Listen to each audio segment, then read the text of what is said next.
Vous savez que cette question a dominé toute l'actualité depuis ces quinquennats. On avait adopté dans la deuxième conférence le principe de solidarité nationale, parce qu'effectivement, lorsqu'on avait analysé la rétrocession qui devait être faite au niveau des 11 provinces, il a été constaté que seulement 3 à 4 provinces devaient survivre si on appliquait le principe des 40%. C'est ainsi qu'on a adopté un système de solidarité nationale, c'est-à-dire qu'on prend l'enveloppe globale qui devait constituer les 40%, on les répartit au prorata des provinces selon la démographie et selon un certain nombre de critères pour permettre que toutes les provinces puissent vibrer au même moment. C'est la raison pour laquelle, dans la conférence de Kananga, on a demandé rapidement qu'au niveau de l'Assemblée nationale et du Sénat, on puisse voter la loi sur la Caisse nationale de péréquation. Parce que cette loi va permettre de financer les déséquilibres qui s'observent au niveau des provinces qui n'ont pas suffisamment de moyens. Lorsque cette caisse, qui est constituée de 10% de l'ensemble des recettes collectées, lorsque cette caisse va être touchée, on va voir quelle est la province qui connaît suffisamment de problèmes, de moyens financiers, pour qu'on prenne dans cette caisse de péréquation et financer ce qui manque à chaque province pour permettre que toutes les provinces vibrent au même moment. Donc voilà ce que je peux retenir au titre de la décentralisation, ce que nous avons adopté dans la conférence de Kananga. Mais il n'y a pas que la décentralisation, on a d'autres questions. C'est comme des questions par exemple liées au projet d'investissement.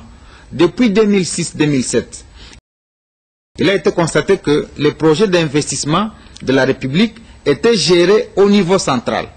Et que donc s'il fallait acheter des machettes, s'il fallait acheter des houes, s'il fallait acheter des tracteurs, tous les marchés se passaient au niveau central.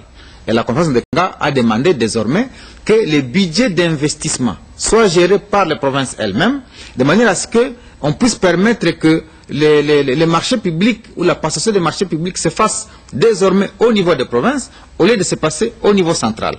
Donc ça a été une conférence de recadrage des principes chers à la décentralisation et nous estimons que ça va produire beaucoup d'effets. Vous avez parlé de la décentralisation, messieurs le gouverneur des provinces, mais quelle nuance faites-vous entre la décentralisation et le fédéralisme quand on sait qu'une certaine opinion préfère s'exprimer en termes du fédéralisme? Non, à ce moment-là, je pense que c'est un thème très vaste. La décentralisation, c'est souvent dans un État unitaire, hein, où nous sommes dans un pays qui n'est pas segmenté en fédération, mais où on répartit les compétences au niveau des provinces et des entités décentralisées. Le fédéralisme, lui, crée des États fédérés à l'intérieur d'une république. C'est comme les États-Unis, c'est comme le Canada, c'est comme d'autres États,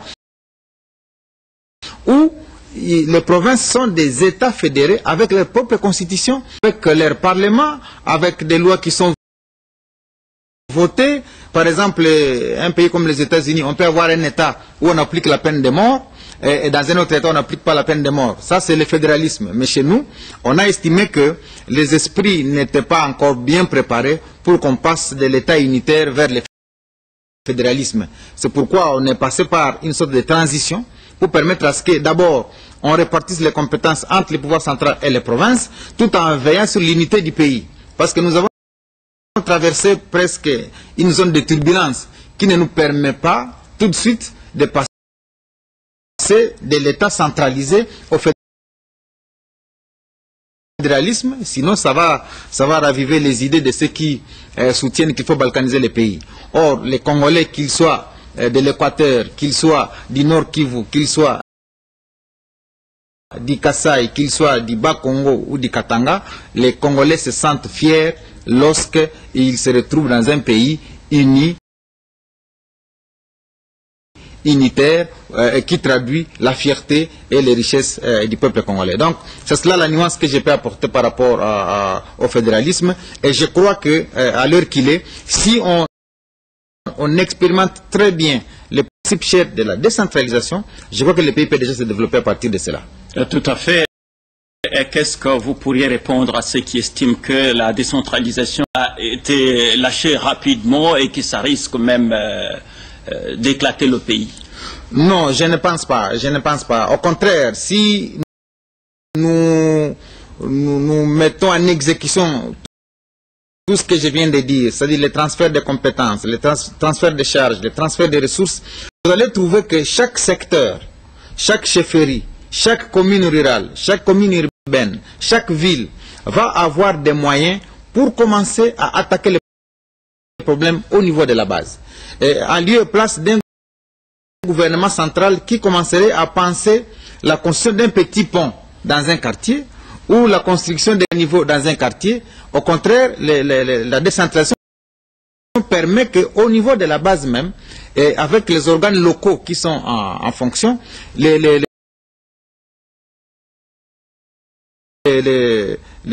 députés provinciaux, tout ce qui vont animer les structures des communes et des villes vont eux-mêmes commencer déjà à ramasser les problèmes pour qu'on ne dise pas que lorsque dans une commune comme celle de la ville de Kinshasa où il n'y a pas de caniveau, on commence à songer au chef de l'État. Alors qu'il y a un bourgmestre de commune, il y a un chef de quartier, on ne doit pas comprendre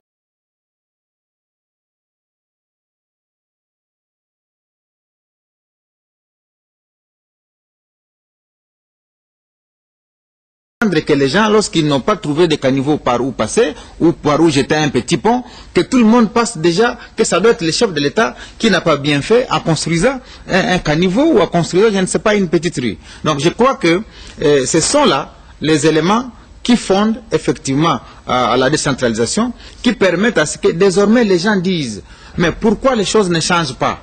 Pourquoi est-ce que la RDC, quand on ne sait pas avoir à manger, tout le monde pense que c'est le président de la République? Non. Il faut que ça bouge de partout et c'est la décentralisation qui le permettra de le faire. Malheureusement, c'est un processus. Moi, j'ai lu la décentralisation, par exemple, en Italie. C'est un processus qui a commencé en 1970 et jusqu'à aujourd'hui, l'Italie continue à décentraliser.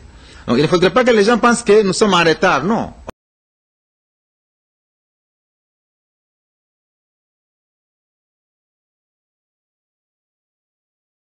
On n'est pas en retard parce qu'il fallait un certain nombre de lois. On ne peut pas décentraliser sans qu'il y ait des instruments juridiques. Il fallait la loi sur la fonction publique nationale et provinciale. Il faut la loi sur la caisse de péréquation. Il faut la loi sur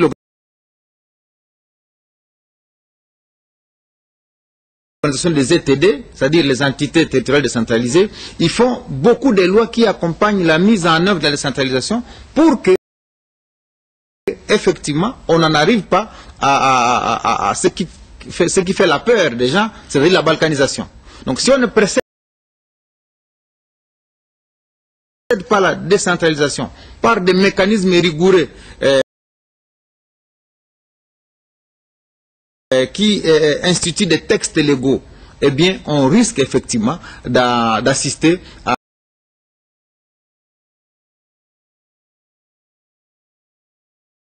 à des provinces qui vont se réclamer indépendantes à un moment donné, et ça sera la catastrophe.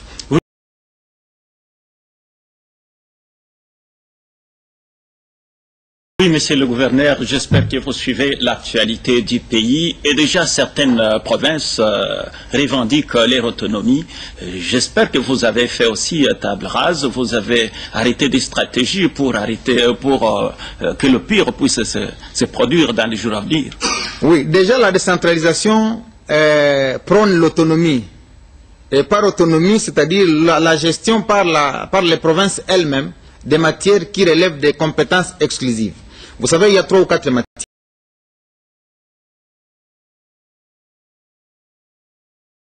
Le ministère de la Santé et de l'Agriculture devait se limiter à définir la politique nationale et non pas qu'on commençait à exécuter des projets qui devaient l'être par les provinces et les entités décentralisées.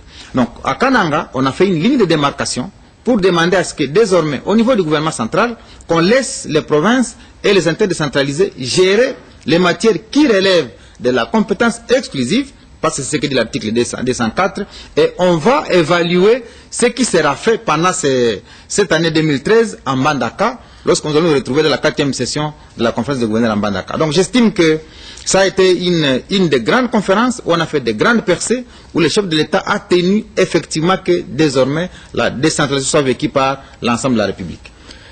Tout à fait. Autre chose, messieurs les gouverneurs des provinces, abordons cette fois-ci la question sécuritaire du pays. Sur le plan général, après les événements, bien sûr, des Goma, que nous pourrions qualifier des Goma, avec le M23, je vous pose la question, comment se présente la situation sécuritaire aujourd'hui à l'Est, plus précisément à Goma, où vous êtes gouverneur des provinces? Oui, c'est une question très très délicate. J'ai eu à parler suffisamment de la situation sécuritaire de la province. Tout a commencé lorsque le chef est arrivé à Goma dans sa volonté de devoir en finir avec la guerre à l'Est. Il a annoncé la fin des opérations à Maniléo à l'époque. Les opérations Maniléo étaient en train de poursuivre les FDL, tous les groupes armés. Et à ce moment-là, Bosco Ntaganda, qui s'est retrouvé un peu en difficulté, a estimé qu'il devait faire le maquis. Et de là, il a créé le M23. Mais comme il avait un mandat d'arrêt de la Cour pénale internationale, il a préféré faire passer un de ses colonels, le colonel Makenga, pour que lui-même agisse par derrière. La situation s'est développée telle que tout le monde le sait. Au point où le M23 est arrivé même jusque dans la ville de Goma, où moi-même j'étais, c'était le 20 novembre 2012. Et grâce à la diplomatie initiée par le chef de l'État, le M23 s'est retiré de la ville et on a senti quelques temps plus tard une sorte de dissension interne. Parce que lorsqu'il s'est retiré, il a exigé qu'il y ait des pourparlers à la suite du sommet de Kampala le 24 novembre 2012, où le chef de l'État demandait effectivement que le gouvernement congolais puisse écouter les doléances légitimes du M23. Cela a été fait.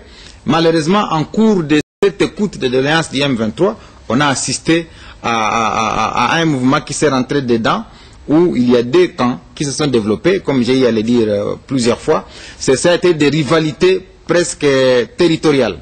Parce que Makenga, pour ceux qui ne le savent pas, il est originaire du territoire de Rutshuru et il est proche de Laurent Nkunda. Et Bosco Ntaganda est originaire du territoire de Masisi. Et Bosco Ntaganda ayant trouvé que Rutshuru venait à Kinshasa, on a laissé Laurent Nkunda derrière. Et on se rend compte effectivement qu'en 2004, déjà, Laurent Nkunda et Mutebusi entrent à Bukavu. Ils ne sont sortis que grâce à la personne internationale. Après Bukavu, il s'est réfugié dans les Massissi, d'où il a créé le CNDP. Alors pourquoi le foisonnement de tous ces groupes-là? C'est parce qu'effectivement, depuis que la transition, nous avons eu une faiblesse au niveau de la construction de notre armée, c'est que nous avons pris la sommation des groupes rebelles pour en faire notre armée. Et chacun continue à répondre à ses anciens chefs. C'est ce qui fait que les problèmes perdurent tout le temps. Parce qu'on n'a jamais eu une armée formée, modernisée, équipée. On a seulement réuni des anciens rebelles qu'on a mis ensemble par des techniques qu'on a appelées à la fois brassage, à la fois mixage, à la fois intégration accélérée. Et ce sont ces erreurs de parcours commises au nom de la paix qui nous amènent effectivement à ne pas avoir une armée forte et avec pour incidence de laisser se développer des petits groupes qui déstabilisent le pays. Donc la solution à ça, c'est quoi? C'est qu'effectivement, il faut qu'au niveau de la République, une politique soit clairement définie pour construire une capacité de notre armée, une capacité de défense très très forte qui permettra à ce que des petits bandits ne puissent pas se développer à l'intérieur du territoire et faire du n'importe quoi. Mais aussi longtemps que cela ne fera pas l'objet d'une grande attention,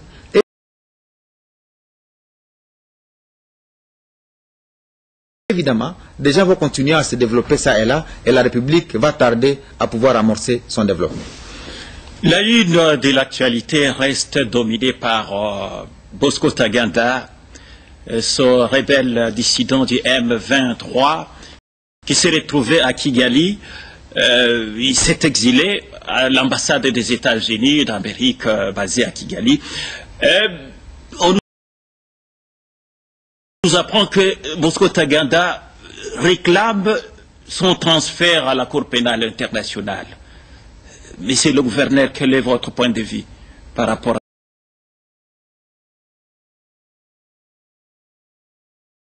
à cette situation? D'abord, je voudrais fixer l'opinion sur une question. J'ai appris dans les médias que Bosco Ntaganda s'est rendu à l'ambassade des États-Unis à Kigali. Mais je pense que ça c'est faux et archi faux. Et comment il s'est retrouvé là-bas? D'abord, Bosco Ntaganda est à Kibumba.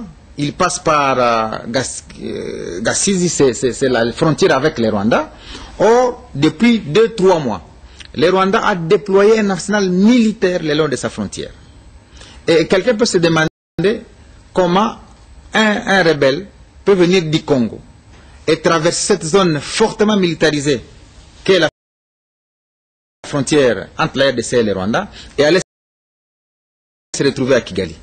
Donc je voudrais refixer l'opinion sur une question. C'est que Ntaganda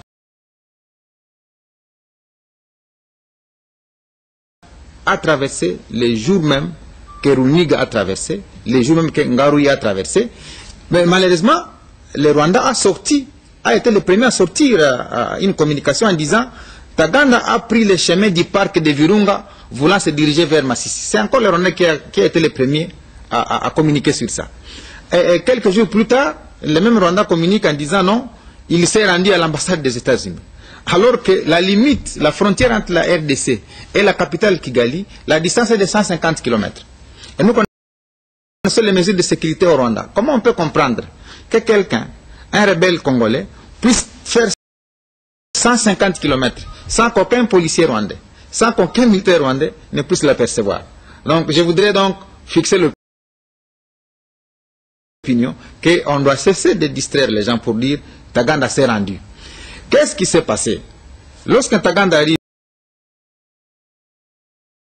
au Rwanda, on prend la carte et on s'interroge qu'est-ce qu'il faut en faire. Et le Rwanda avait deux choix. Le premier, c'est d'opposer la gouvernance rwandaise actuelle à l'opinion rwandaise. Parce que si c'était le Rwanda qui avait donné Bosco Ntaganda les livrer effectivement à la CPI, ça créerait un problème interne au Rwanda, parce que Bosco Ntaganda est un des militaires, il a travaillé au niveau de l'armée patriotique rwandaise des années 90. Donc il y a un certain nombre de frères à Bosco Ntaganda qui se trouvent dans la gouvernance au Rwanda, qui ne seraient pas d'accord si c'était le gouvernement qui avait officiellement rendu Bosco Ntaganda. Voilà pourquoi il y a eu un jeu, il y a eu ce jeu-là, de faire comme si Ntaganda est arrivé par lui-même à l'ambassade des États-Unis et que ce n'est pas de la responsabilité du Rwanda. Et ça, l'opinion est fixée.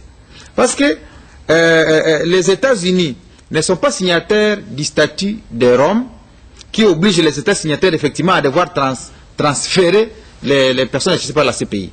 Et le Rwanda a tout fait pour faire en sorte que Bosco Ntaganda arrive à l'ambassade des États-Unis et qu'il se dédouane de cette responsabilité tout en mettant à l'épreuve les États-Unis qui ne sont pas signataires. Pour dire, nous allons voir quel sera le comportement des États-Unis une fois Bosco Ntaganda arrivé à l'ambassade. Est-ce que vont-ils les livrer ou ne vont-ils pas les livrer? Voilà la gymnastique à laquelle se sont lancés les acteurs que je viens de citer tout à l'heure, à savoir les acteurs de Bosco Ntaganda, les acteurs rwandais et l'ambassade des États-Unis. Heureusement que je viens de suivre dans les médias, le président rwandais, finalement, il s'est dit d'accord pour collaborer avec les États-Unis pour que Bosco Ntaganda soit transféré. Vous savez que maintenant que Bosco Ntaganda est à l'ambassade des États-Unis, il est aux États-Unis. Et que donc, pour sortir de là, il doit utiliser l'espace rwandais. C'est-à-dire, de l'ambassade, il doit utiliser la route jusqu'à l'aéroport. Il faut que le gouvernement rwandais soit d'accord de ce transfert-là de l'ambassade vers l'aéroport pour devoir aller à La Haye. Et ça, il faudra la collaboration du gouvernement rwandais. Heureusement que je viens de suivre que le président Kagame, même s'il n'est pas signataire du statut de Rome, il a finalement accepté. Mais tout cela doit attirer notre attention. Qu'est-ce que le gouvernement rwandais a fait avec Bosco pendant les 3 jours où il est le monde entier. 1. Les Nations Unies ont piloté l'accord cadre sous l'impulsion du président de la République. Les Nations Unies ont piloté cet accord cadre. Il y a l'Union africaine qui a donné tout son appui pour la mise en œuvre de l'accord cadre. Il y a la CIRGL, qui est la conférence internationale sur la région des Grands Lacs. Il y a la SADC.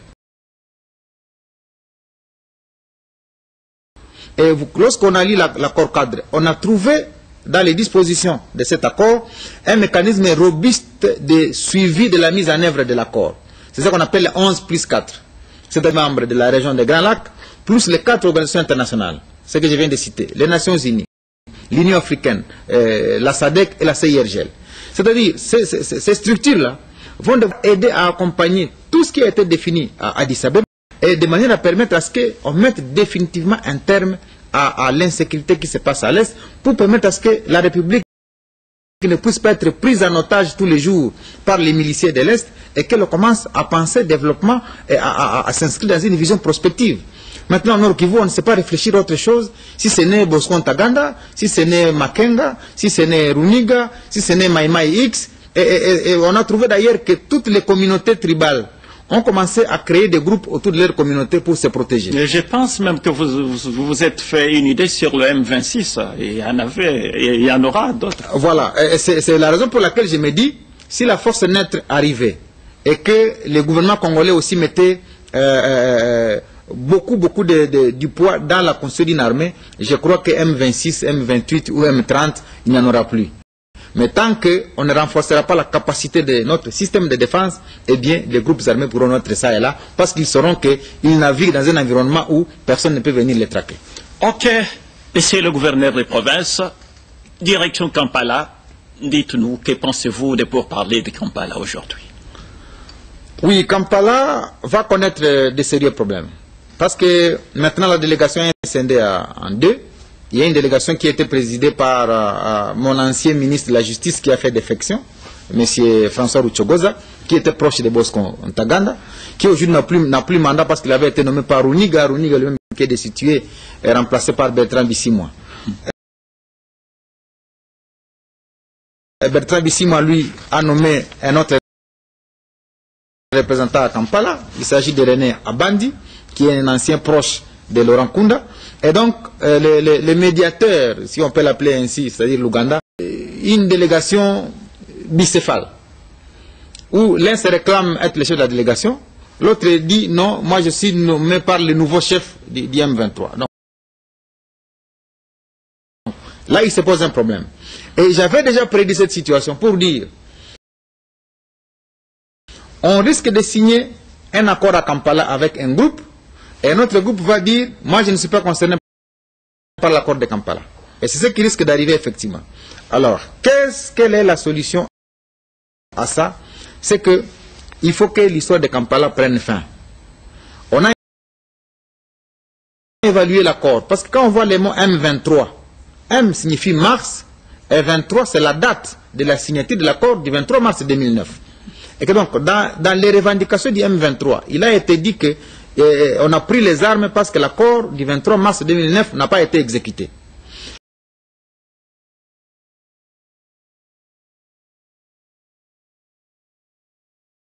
Maintenant que la première phase de l'accord de Kampala a déjà évalué l'accord du 23 mars, et on a trouvé que sur les 35 points contenus dans l'accord du 23 mars, on a exécuté 23 points, dont 12 ont été exécutés totalement à 100%. Et d'autres partiellement. Donc vous comprenez que les pourparlers de Kampala n'ont plus beaucoup de sens au stade actuel, parce qu'on y a déjà vidé l'essentiel de la question qui a fondé la guerre du M23, à savoir l'accord du 23 mars. Mais comme c'était une recommandation de la CIRGL, où le chef d'État demandait qu'on puisse écouter les doléances légitimes, il n'est pas impossible que l'on vide les petites questions qui sont restées, pour que quelqu'un ne fonde pas encore une rébellion demain en disant c'est parce qu'on n'avait pas vidé telle question que je suis allé dans les maquis. Donc je considère que le gouvernement congolais, qui s'est déjà dépensé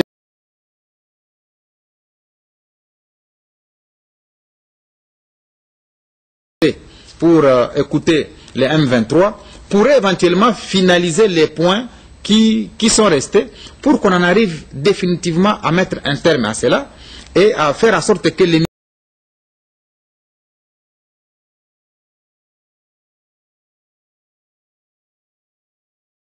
militaires désormais qui ont été recrutés puissent suivre le chemin qui sera tracé. Parce que là aussi, il y a une grande question.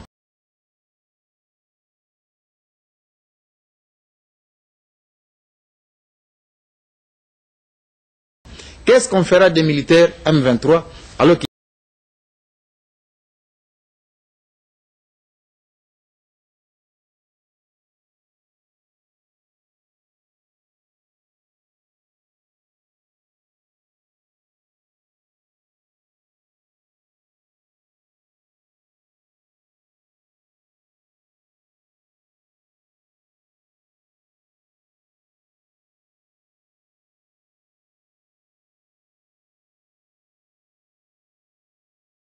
qu'il y a, les forces qu'il y a, les faiblesses qu'il y a, la majorité au pouvoir doit l'assumer ou les assumer.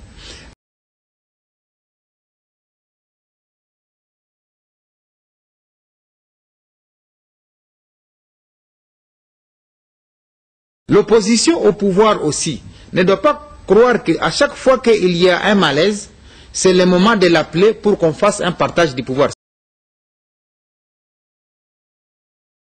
Sinon, elle ne sera pas en train de rendre son travail d'opposant.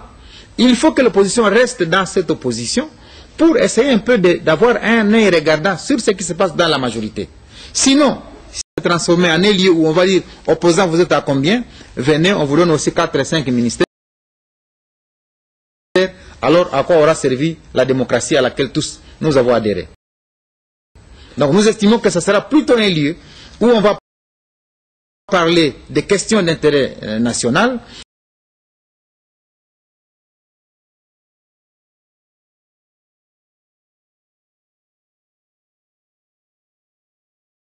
des stratégies à faire pour que finalement tous nous soyons unis dans un même idéal de voir ce pays ne pas subir tous ces projets de balkanisation. Parce que moi j'ai eu à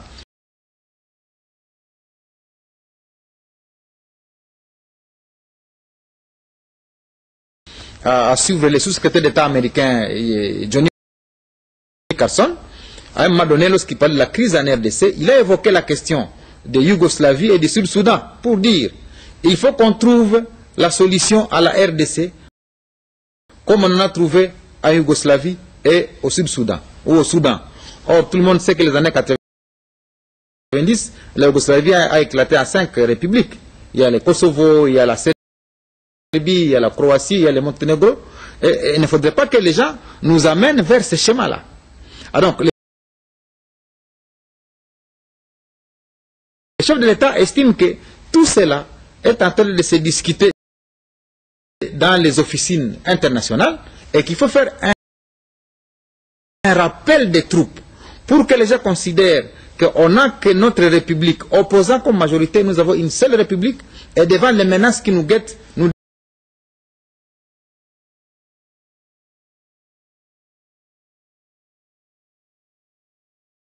devons nous sentir unis pour faire face à toutes ces menaces. Je crois que c'est ça le sens de ces concertations que nous voulons de tous nos voeux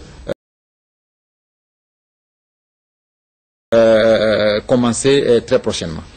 Dialogue national, il n'est l'ombre d'aucun doute. J'espère que tout le monde est fixé là-dessus. Selon vous, quel format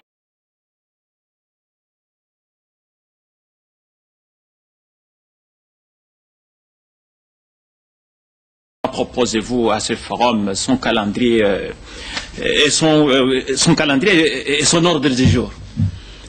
Moi, je pense, primo, qu'il ne faudrait pas, en réfléchissant, appeler beaucoup de gens. Il n'est pas important d'appeler 1000 personnes pour réfléchir. À 10, à 15, à 20, on peut réfléchir. On a déjà les institutions qui sont représentées. On va dire, il y a le Parlement qui peut donner des personnes. disons l'Assemblée nationale, les Sénats, les institutions de la République, les corporations comme la société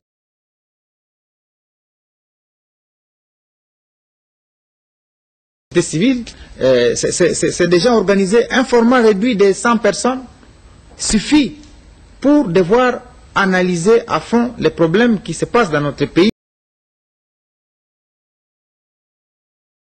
et de devoir définir les stratégies qui nous permettront de quitter ce bourbier. Donc je ne pense pas que l'on puisse faire beaucoup de temps. Moi j'ai l'expérience du dialogue social. J'ai organisé le dialogue social à Béni, dans un des territoires, à la suite de tout ce que j'ai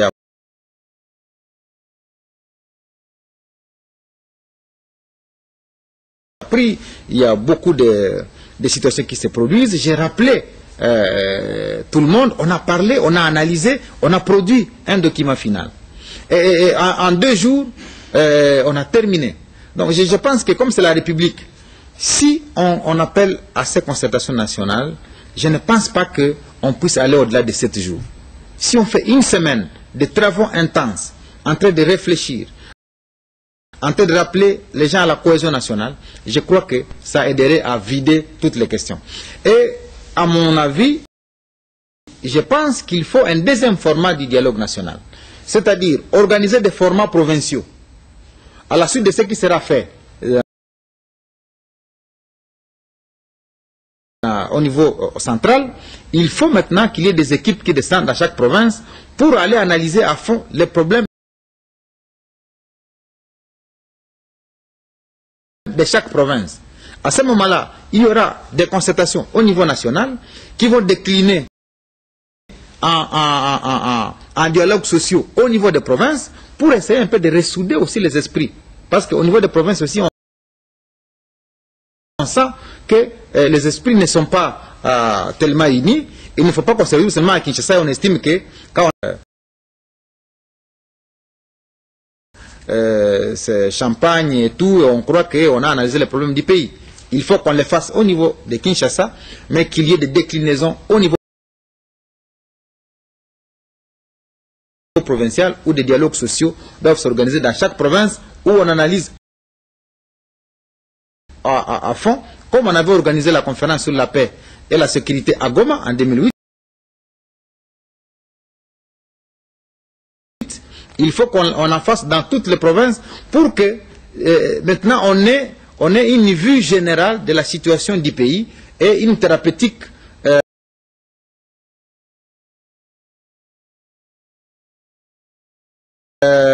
qui tienne compte des réalités de chaque province. Sinon, on va courir les risques de définir une thérapeutique de Kinshasa, alors qu'elle ne s'applique pas à l'Équateur, elle ne s'applique pas au Kasaï, elle ne s'applique pas au Bas-Congo, au Katanga, au nord, au sud Kivu, en province orientale, au Maniema, et j'en passe. Donc, voilà moi le niveau de ma réflexion par rapport à ces concertations.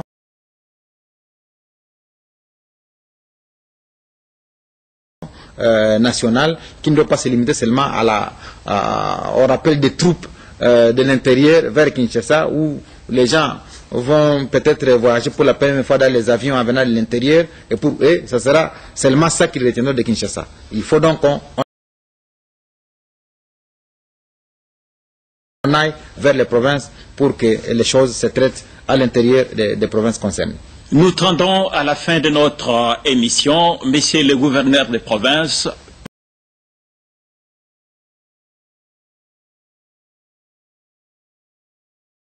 pendant que l'opinion reste focalisée sur la tenue du dialogue national, à Béni, nous apprenons qu'il y a un autre forum,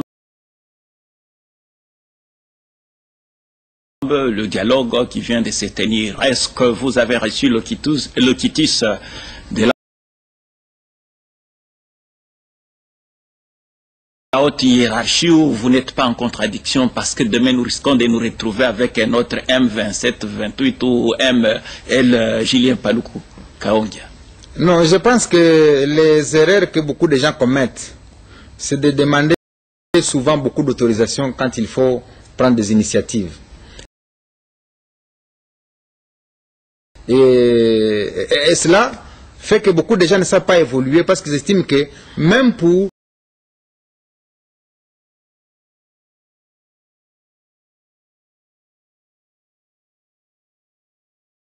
devoir attaquer des problèmes au niveau de la base, il faut avoir l'autorisation. Je ne pense pas. Nous avons déjà les textes qui nous régissent. Il n'est pas interdit à un gouverneur, lorsqu'il se pose un problème dans une localité, dans un territoire, dans une chefferie, il n'est pas interdit à un gouverneur de devoir aller examiner, faire un diagnostic. Vous n'avez pas été inquiété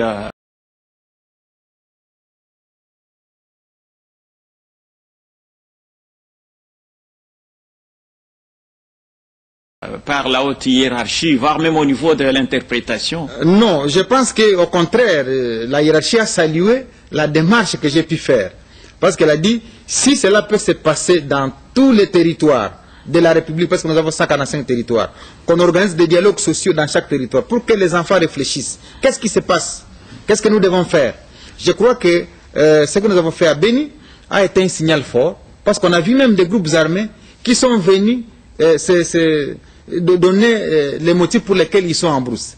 Et nous les avons accueillis, nous les avons écoutés. J'ai même passé des nuits dans l'intérieur même du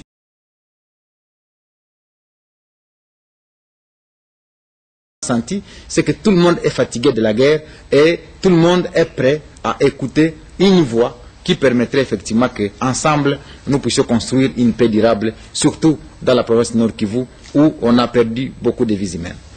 Monsieur le gouverneur des provinces, pensez-vous qu'il y ait un aspect qui devrait être évoqué, qui n'a pas été évoqué, une question à poser qui n'a pas été posée non plus, autrement dit, quel est le mot de la fin? Il est difficile pour un gouverneur du Nord Kivu d'avoir un mot de la fin. Tout ce que je peux dire, c'est de devoir saluer l'engagement du chef de l'État à pouvoir asseoir la paix durable dans l'Est de la RDC. J'en appelle ici à la conscience des enfants de l'Est pour leur dire que dans d'autres parties de la République, il y a des problèmes.